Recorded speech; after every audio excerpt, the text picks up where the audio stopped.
pianissimo, clarinette, pianissimo, e no. Agitato alle piano.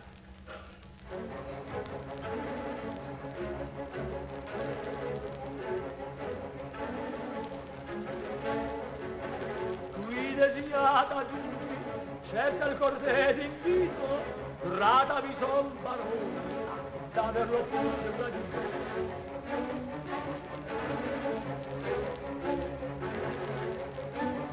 Il vedete, c'è un po'.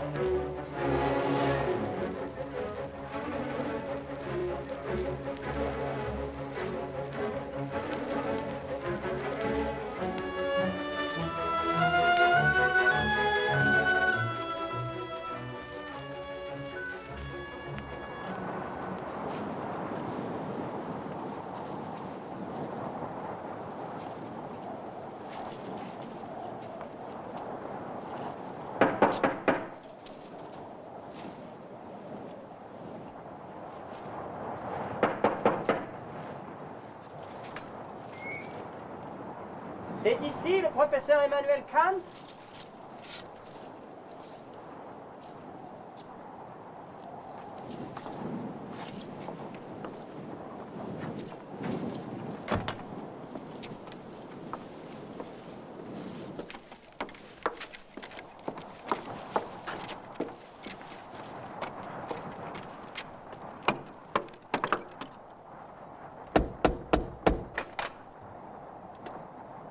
Le professeur Emmanuel Kant? Oui, c'est ici.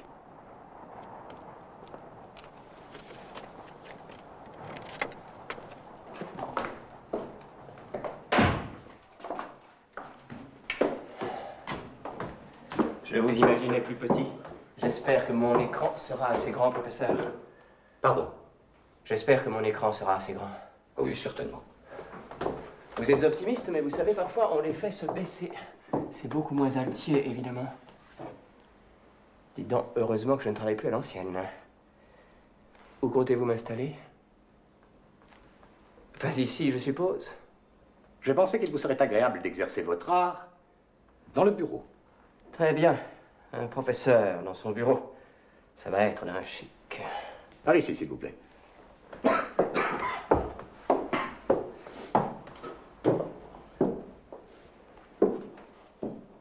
Dites-moi, vous êtes un connaisseur? Belle silhouette. En pied, grandeur nature, c'est un Gutmann. Oui, c'est signé Gutmann, n'est-ce pas? Pardon? C'est...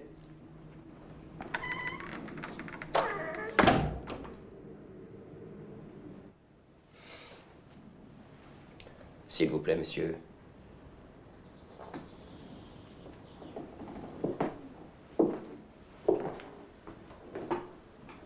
C'est parfait. Nous ne bougeons pas du tout. C'est très bien.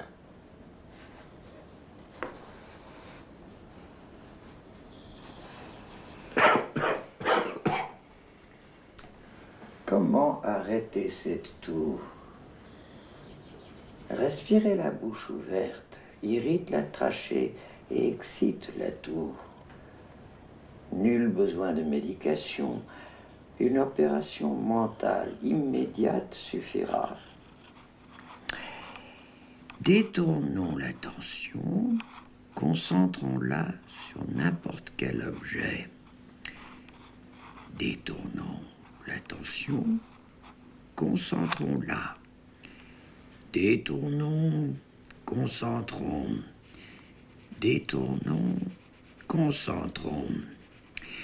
En même temps, freinons l'expiration de l'air. Irritons ainsi la trachée et excitons la salive par la même irritation. Freinons l'expiration, irritons la trachée, excitons la salive. Cette opération exige un très haut degré de fermeté dans la résolution et par là même engendre un d'autant plus grand bien.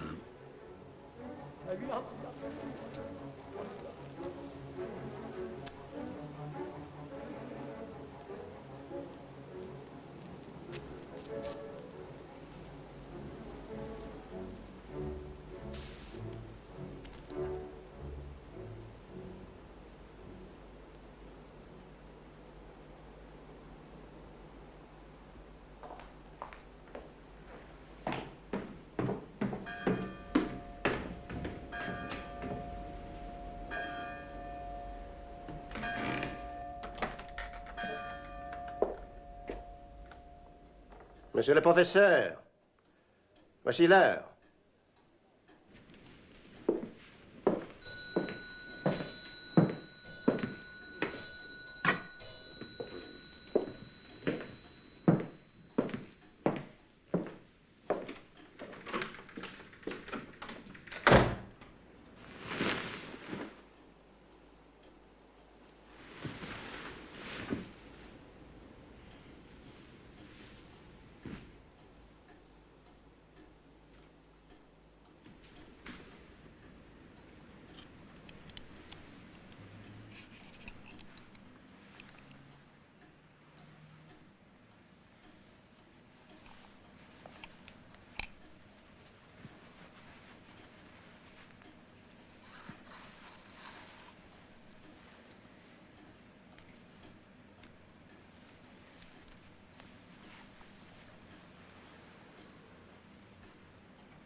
Le café?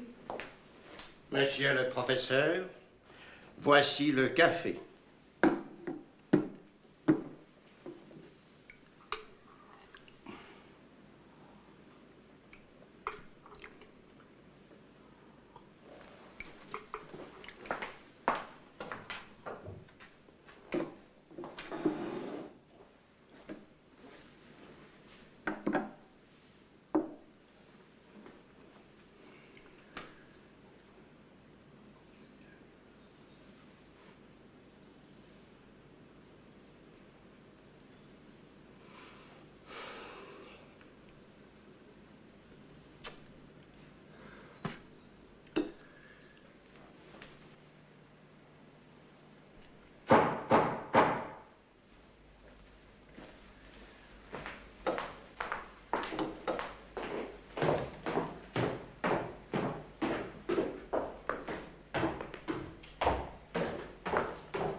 Monsieur le professeur, voici le journal de Hartmann.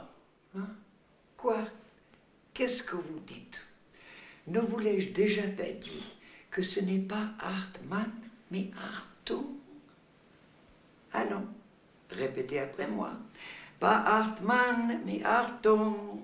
Pas Hartmann, mais Hartung. Encore. Pas Hartmann, mais Hartung. Encore une fois. Pas Hartmann, mais Hartung.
Hilda, Marie-Rose, il faut rentrer maintenant.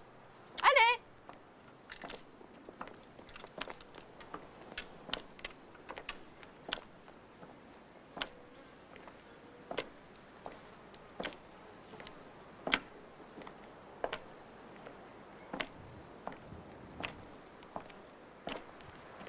gars! Au travail! Vous avez vu l'heure?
Lampe!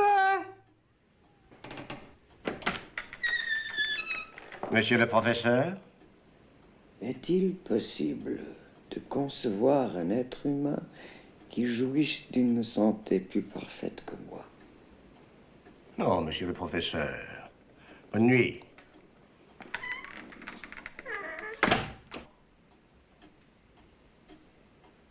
L'entretien passe en général par 3 étapes.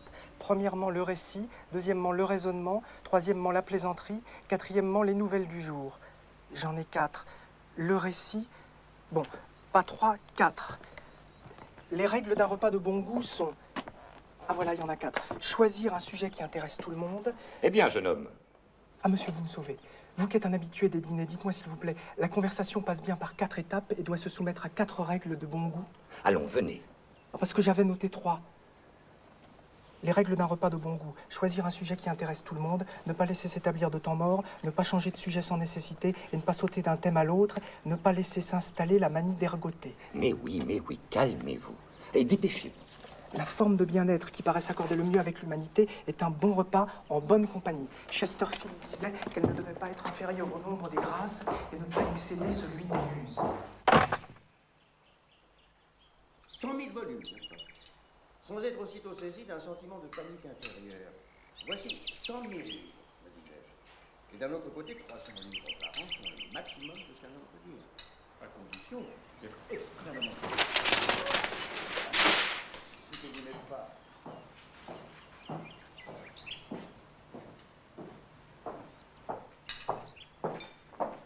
Enlevez les gros livres, ceux qu'on lit lentement et ceux qu'on relit. Les 10 000 sont bons à lire. 4 000.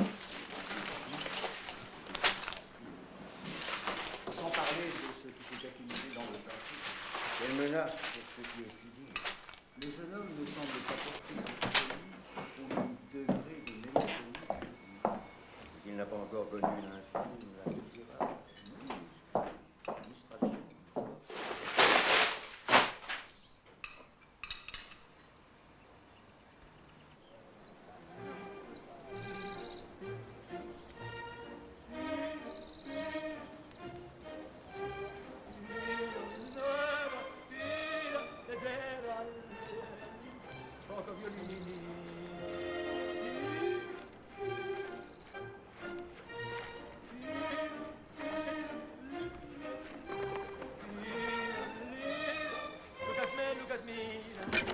Ah, cher voisin, je voulais vous voir. Professeur, Mais vous alliez sortir.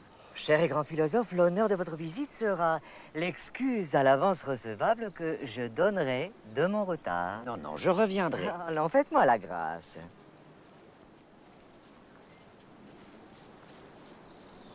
Martin! Martin, mon garçon! Apporte-nous du vin de Franconie et du meilleur. Voici, monsieur Loiseleur. Vous voyez votre pigeonnier. À proprement parler, je vois un pigeonnier, mais votre simple et profonde remarque m'invite à cette réflexion immédiate. Puis-je d'un seul regard, de cette seule sensation, embrasser et cette bâtisse et le sentiment de propriété? Que dis-je de ma propriété? Intéressant problème. Professeur, puis-je voir mon pigeonnier?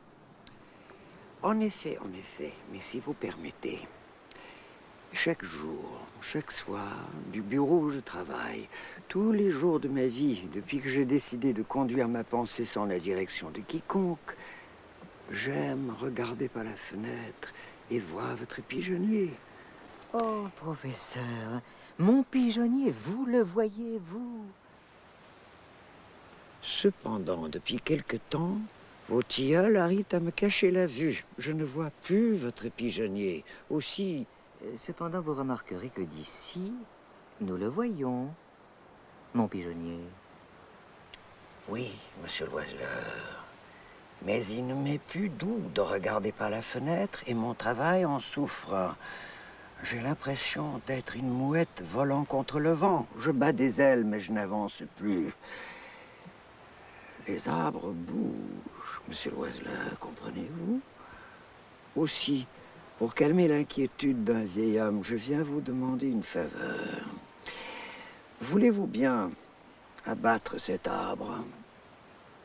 Professeur, abattre un arbre? Professeur, Abattre un homme, monsieur Loiseleur?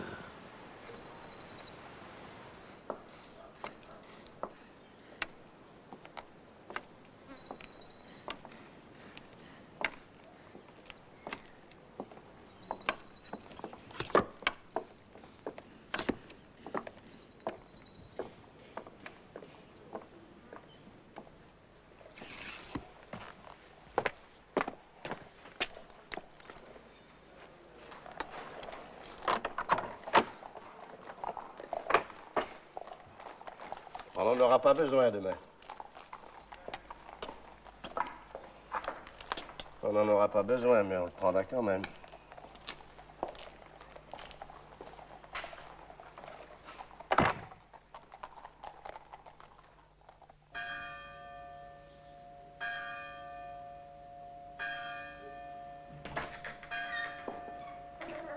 Monsieur le professeur, voici l'heure.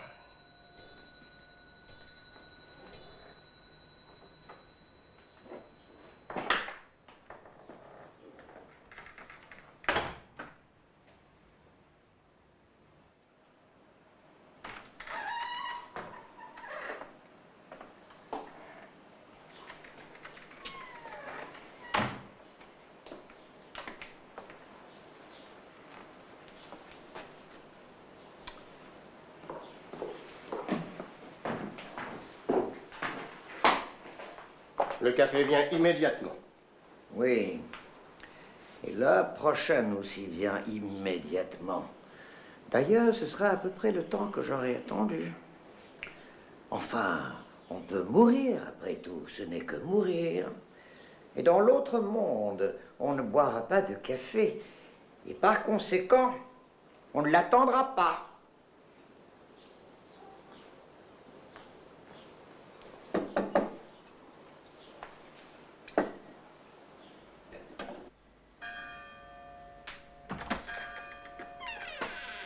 Monsieur le professeur, voici l'heure.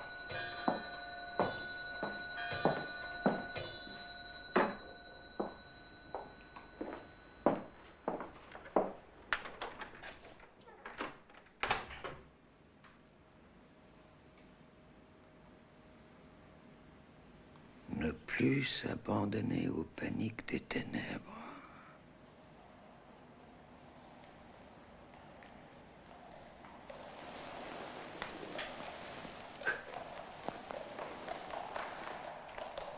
Ne plus s'abandonner aux paniques des ténèbres.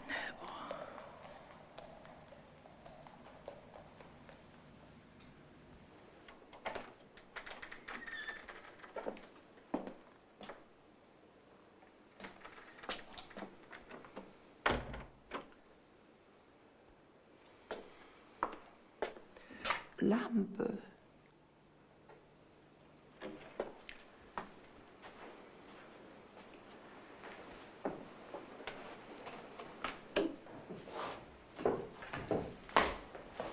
Monsieur le professeur, on va apporter le café tout de suite.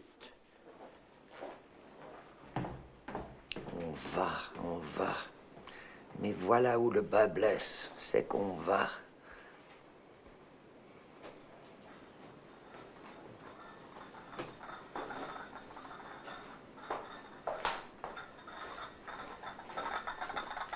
Monsieur le professeur, voici le café.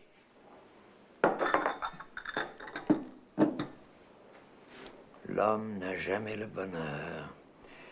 Il va l'avoir.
Merci, mesdames.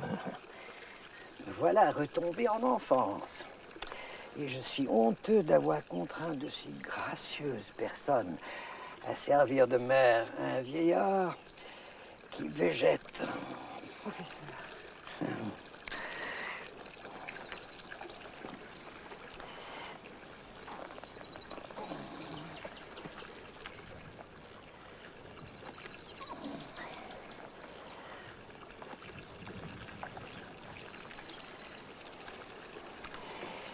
Je peux marcher, je peux dormir, je peux manger. Je n'ai pas la santé d'un homme studieux, mais d'un homme qui végète.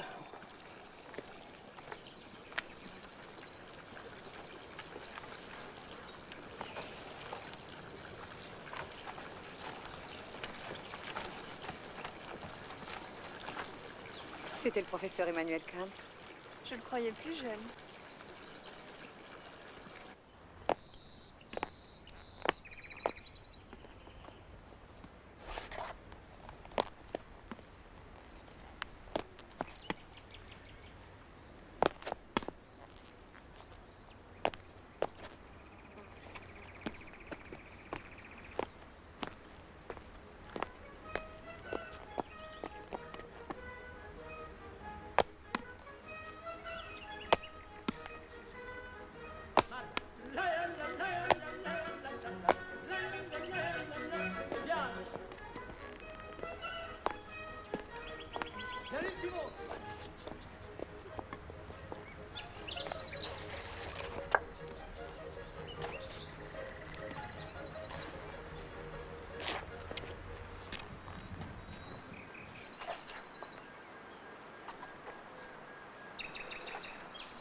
Les nuages viennent de Riga, mon général.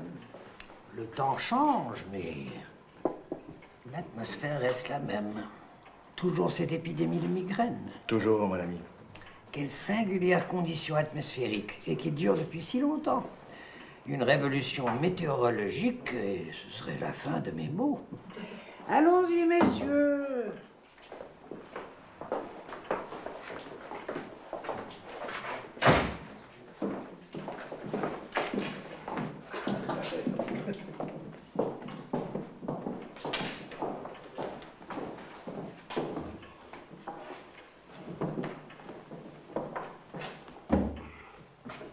J'ai reçu ce matin une lettre de ce cher Yakman. Il vous transmet ses respects. Il se plaint d'une grande fatigue. Il travaille trop. Mais non, il est tout à fait imprudent. Je lui avais pourtant dit. Vous comprenez, il travaille, et intensément d'ailleurs, après le repas de midi et même le soir. C'est un régime qui agresse toutes les forces, surtout quand on n'est pas un athlète. Voilà bientôt 15 ans que j'ai abandonné ce genre fantasque d'emploi du temps. Qu'il se lève tôt, qu'il travaille le matin, qu'il consacre ses après-midi aux lectures faciles, aux pensées décousues, qu'il se prépare à la nuit, sa santé reviendra. Enfin, chacun a sa propre manière d'être en bonne santé, le tout c'est de la trouver. Avez-vous aussi reçu les journaux ce matin? Oui. Quelle effervescence en France. Le général Bonaparte est revenu d'Égypte. Avec son armée et ses savants au grand complet, mais sans philosophe. Il les a laissés là-bas? Non, il ne les avait pas emmenés. On l'appelle le général philosophe. C'est la manie du temps. Le roi philosophe, le prince philosophe. Bientôt, il faudra vous appeler le philosophe. Oui. Ce goût lui vient de Sieyès. À qui semble-t-il, il a demandé un exposé de votre système? Système? Mais je n'ai pas fini. L'intérêt de Sieyès est politique. Sieyès a vécu à Berlin où il était ambassadeur, je crois. Depuis ce séjour, il n'a qu'une seule idée. Prussianiser la France, lui donner un air protestant. Seule façon à ses yeux de régler la question religieuse. Il a même demandé à un philosophe allemand un projet de constitution. Pas à moi, en tout cas, vous le savez bien. D'ailleurs, je ne suis pas allemand. Pourtant, un livre circule. Réponse du professeur Kant à l'abbé Sieyès. Mais cet abbé ne m'a rien demandé. Un faux professeur, un faux Kant. J'ai lu tout à l'heure une anecdote étrange. Quand il était à Genève, ce général, Bonaparte, a reçu la visite d'un obscur savant. Ça commence bien. Obscur savant qui a essayé de le convertir à votre philosophie. Convertir? Oui, convertir, sans succès. Mais à Lausanne, agacé peut-être, il rend visite à un philosophe local pour lui demander un panorama du sentiment suisse quant à la philosophie kantienne. À quoi tout cela peut-il lui servir? On n'y comprend rien, mon général, résume le Suisse. Bonaparte se tourne alors vers son aide de camp. Vous avez bien entendu, Berthier? Même ici, on ne comprend rien à Kant. Je le vois devant le Sphinx. Berthier, même ici, on n'y comprend rien. Vous pourrez donc vous flatter d'être le mystère de ce mystérieux général. Vous le trouvez mystérieux, vous? Mais enfin, qu'allait-il faire en Égypte? Oh, il n'y a rien de mystérieux là-dedans. Oh non, cher ami, vous n'allez tout de même plus nous soutenir qu'il soit allé en Égypte pour cacher aux Anglais son dessein d'annexer le Portugal. Même ici, on n'y comprend rien. Contempler les pyramides pour priver les Anglais de Porto. Alors, vous caricaturez, madame. Ce général devrait venir vous voir. Vous échangeriez vos mystères. Oui, mais qu'il vienne seul.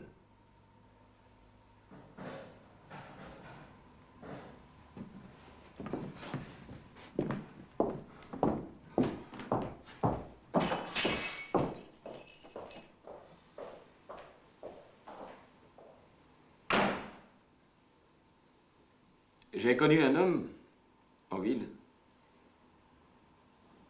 que l'idée du suicide effarait tellement qu'il ne supportait pas la vue d'un enfant se rongeant les ongles. En ville. Au mois de mars, les giboulées. Au mois de mars, les giboulées Nous laissent percluser trempés. nous laissent percluser trempés. Quant aux affreux poissons d'avril, ils n'amusent que les débiles. En mai, chacun fait ce qui lui plaît. En mai, chacun fait ce qui lui plaît. Le résultat est plutôt laid. Le résultat est plutôt laid. En juin, il fait beau et c'est pire. Dès qu'on fait 3 pas, on transpire. En juillet révolutionnaire. En juillet révolutionnaire. Les bassins remplacent les bains de mer. Les bassins remplacent les bains de mer. Les bassins remplacent les bains de mer. Au mois d'août, quelle canicule. Au mois d'août, quelle canicule. On ne sait plus où poser son cul. On sait plus où poser son cul. Septembre annonce les chagrins de l'hiver qui n'est plus très loin. Octobre essai, chasseurs stupides. Octobre essai, chasseurs stupides. Change nos promenades en suicide. Change nos promenades en suicide. De novembre, les pluies tenaces de la bronchite nous menacent. En décembre, le Père Noël. En décembre, le Père Noël. Fait le vide dans nos escarcelles. Et le vide dans nos escarcelles. En janvier, chacun nous embrasse en espérant qu'on cède la place. Alléluia pour février. Alléluia pour février. 2 ou 3 jours, c'est ça de gagner. 2 ou 3 jours, c'est ça gagné. C'est toi le roi de nos amours.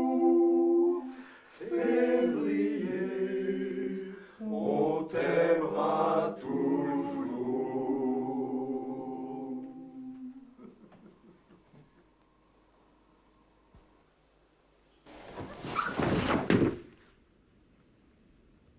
Allez, monsieur le professeur, vous l'allez voir. Laisse-le tranquille.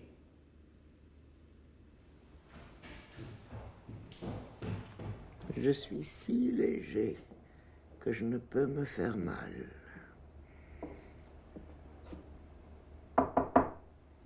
Entrez. Eh bien, professeur, qu'est-ce qui s'est passé? Rien un peu. Je suis si léger.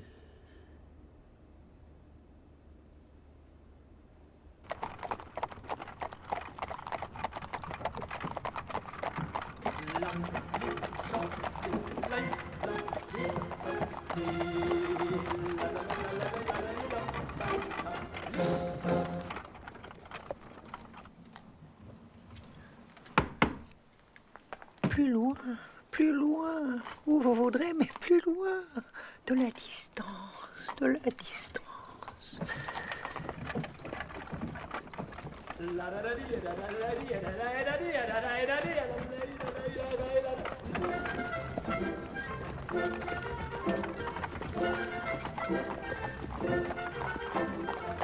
Venez à mon côté.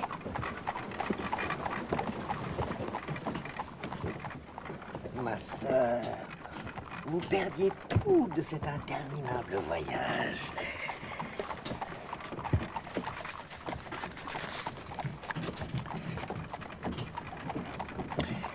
Les 3 mois d'été sont juin, juillet et août.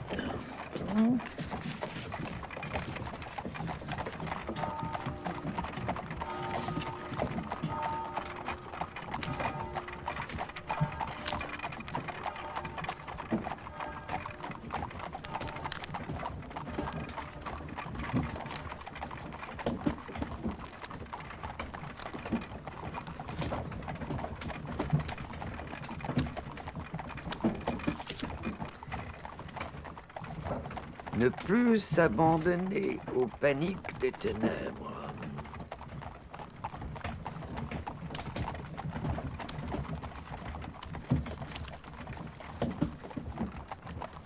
L'absence de vie qui suit la vie et la mort.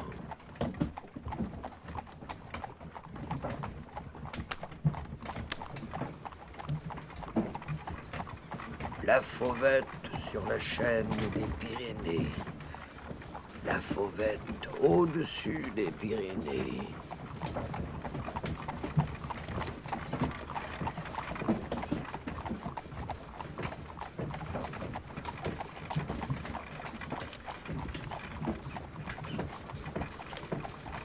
La musique est une odeur qu'on respirerait contre sa volonté. Allez, allez.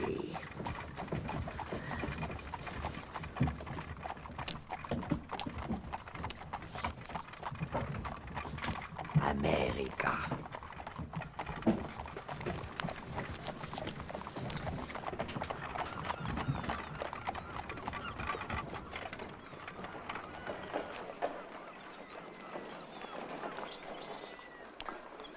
Le pont, la mer, le monde.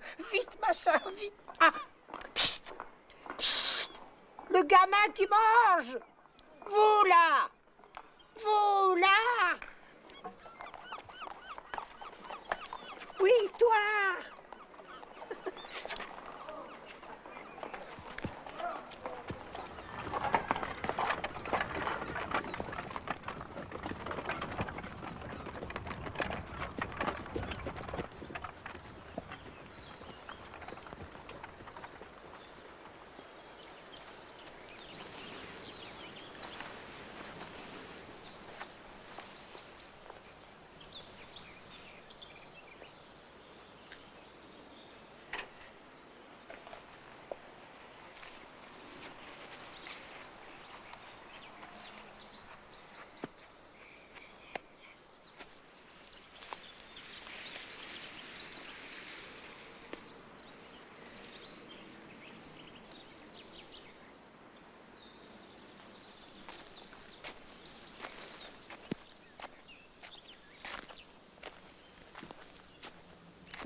Grand Kant.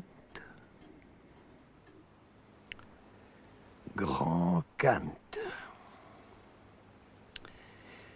Je t'invoque comme un croyant invoque son Dieu pour implorer de l'aide, du réconfort ou pour connaître l'heure de sa mort. Les arguments développés dans tes œuvres me paraissent trop éloignés de l'existence immédiate. C'est pourquoi je cherche refuge auprès de toi. Je n'ai rien trouvé en cette vie qui puisse remplacer le bien que j'ai perdu, car j'aimais un objet qui, à mes yeux, contenait tout en lui, et duquel je tirais ma seule raison de vivre. Avec lui, tout m'apparaissait futile, et tous les hommes, aussi réels fussent-ils, n'étaient plus qu'un charabia sans contenu. Mais cet objet, je l'ai offensé par un grand mensonge que je viens de lui révéler. Il n'y avait pourtant rien dans ce mensonge qui trahît un défaut de mon caractère, car de toute ma vie, je n'ai jamais eu à dissimuler de vice. Mais le mensonge seul lui a suffi, et son amour a disparu. C'est un homme d'honneur, et il me refuse donc pas son amitié ni sa fidélité, mais il ne reste plus rien de cet intime sentiment qui nous attirait spontanément l'un vers l'autre. Ah, mon cœur se brise en 1000 morceaux. Si je n'avais tant lu vos livres, j'aurais certainement mis brutalement fin à ma vie. Mais les conclusions que j'ai tirées de votre théorie me retiennent. Je ne dois pas mourir en raison des tourments que la vie m'inflige, mais je dois vivre, au contraire, en raison de mon existence. Mettez-vous donc à ma place ou condamnez-moi. J'ai lu à la fois la métaphysique des mœurs et l'impératif catégorique. Rien n'y fait. Ma raison m'abandonne alors que j'en ai le plus grand besoin.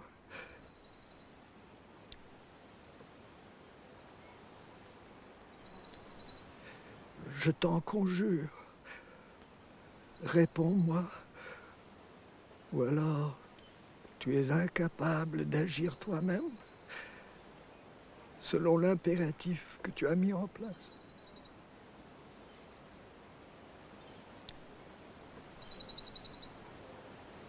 Vous allez lui répondre? Oui.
Monsieur le professeur, voici l'heure.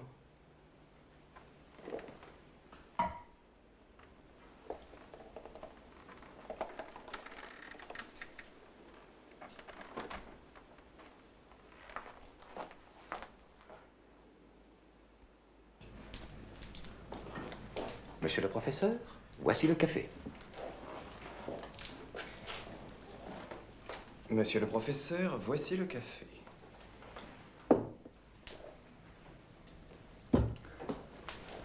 Non, ce n'est pas cela.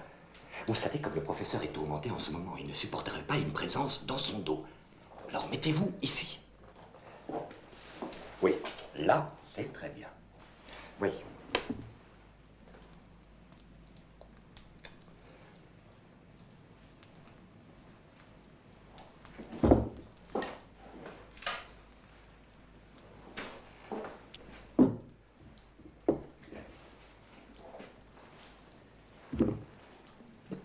Essayons encore, voulez-vous?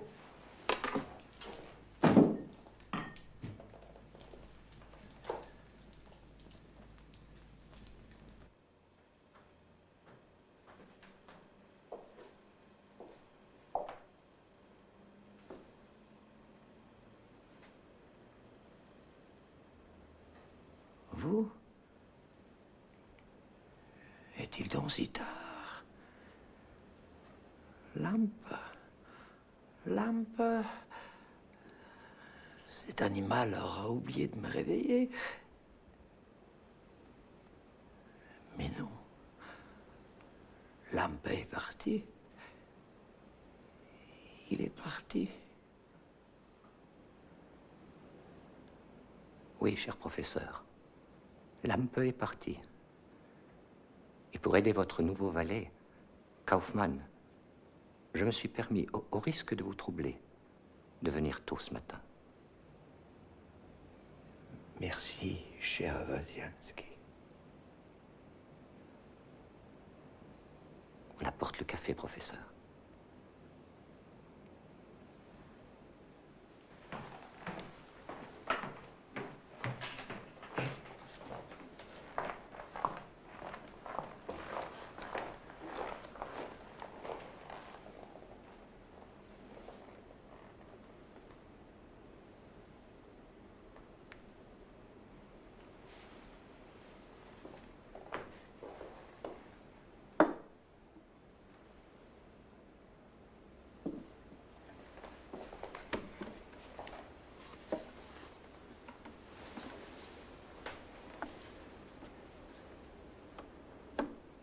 Tout va comme vous le souhaitiez, cher professeur.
Monsieur le professeur, la Gazette de Hartung.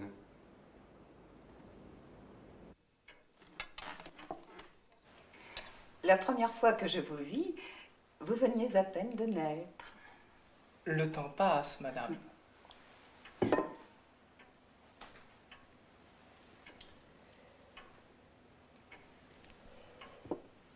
C'est ce qu'on dit. Les choses passent. Le temps, lui...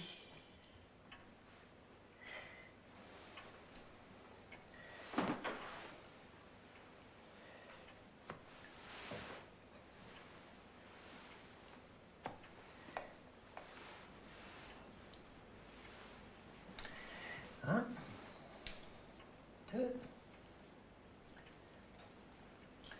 trois, quatre, cinq, six, sept. Jeune homme, connaissez-vous le mystère de Königsberg? Non, professeur. Eh bien, je vais vous le révéler.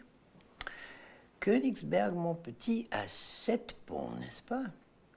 Et il est impossible de les traverser tous sans en traverser un au moins 2 fois. Essayez. 1, 2, 3, 4, 5, 6. Hop. 1, 2, 3, 4, 5, 6. Hop. 1, 2, 3, 4, 5, 6. Hop.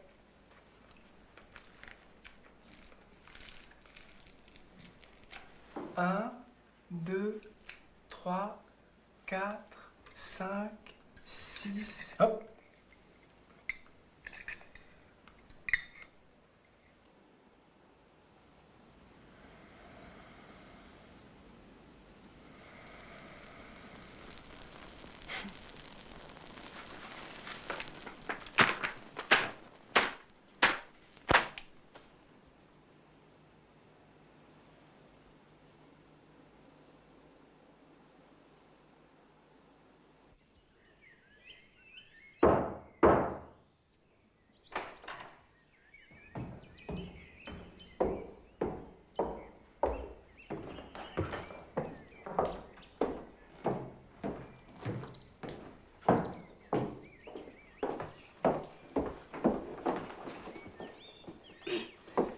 Bonsoir, professeur. Bonsoir, Lampe. Professeur, je suis revenu pour un certificat. Un certificat, pourquoi?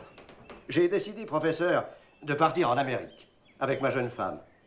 Et un certificat, ça aide pour un métier. En Amérique. Mais Lampe, je ne peux vous établir un certificat en Amérique. Et pourquoi, professeur? Si l'Amérique n'est peuplée que d'ivrognes qui ne savent pas lire, qui se marient sans mon consentement et contre ma volonté, et qui changent leur veste habituelle sans raison, vous n'aurez pas besoin de certificat pour vous y établir. Je la vois déjà, l'Amérique, son histoire et sa géographie. Et puis, Lampe, avez-vous vraiment besoin du témoignage d'un homme que vous avez toujours méprisé? Asseyez-vous, Lampe. Combien de temps êtes-vous resté à mon service? 30 ans, professeur.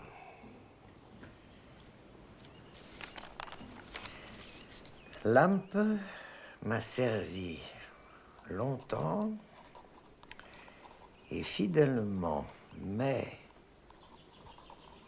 n'a pas fait preuve de ces qualités particulières qui conviennent au service d'un homme vieux et infirme comme moi.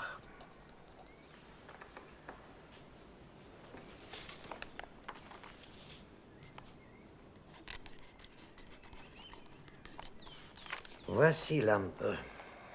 Faites en bon usage.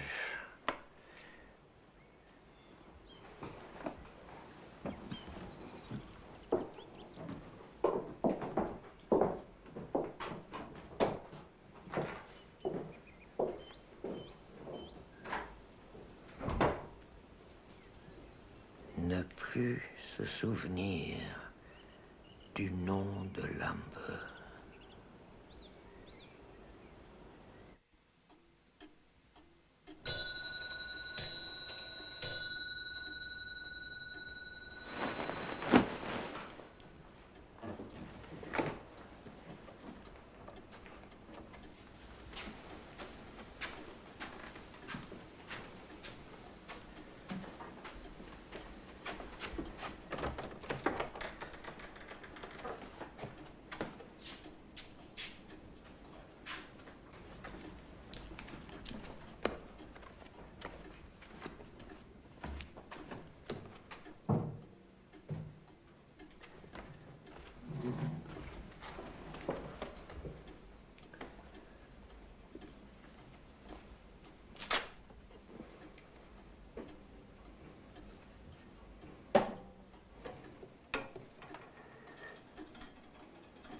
Monsieur le professeur, voici l'heure.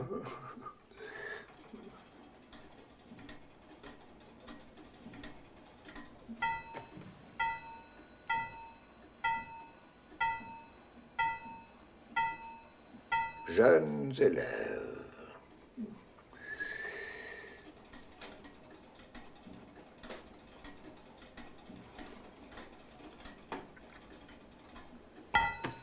Allons-y, messieurs.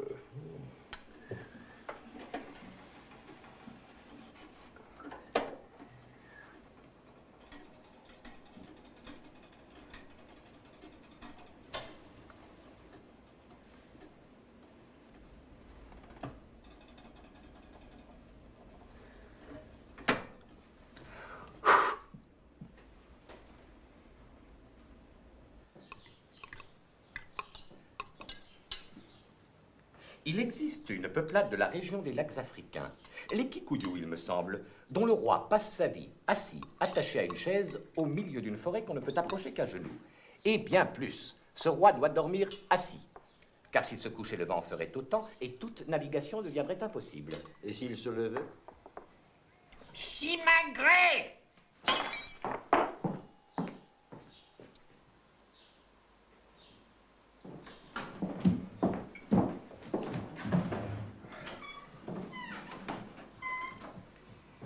Puisque nous y sommes, savez-vous que chez les Tungus, les mères avalent la morve des enfants à même leur nez, de peur que les esprits ne s'enfuient? Ça n'a rien de Tungus. Chez nous, d'ailleurs, on appelle morveux un bêta. Simagrée.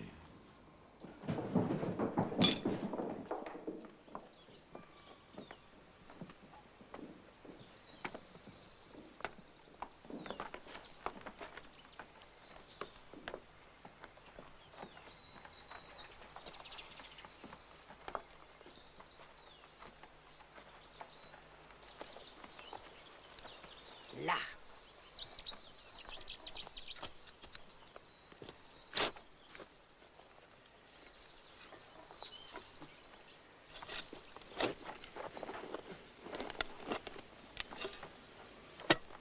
Profond, Kaufmann, il ne faut blesser personne.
Solamente per me.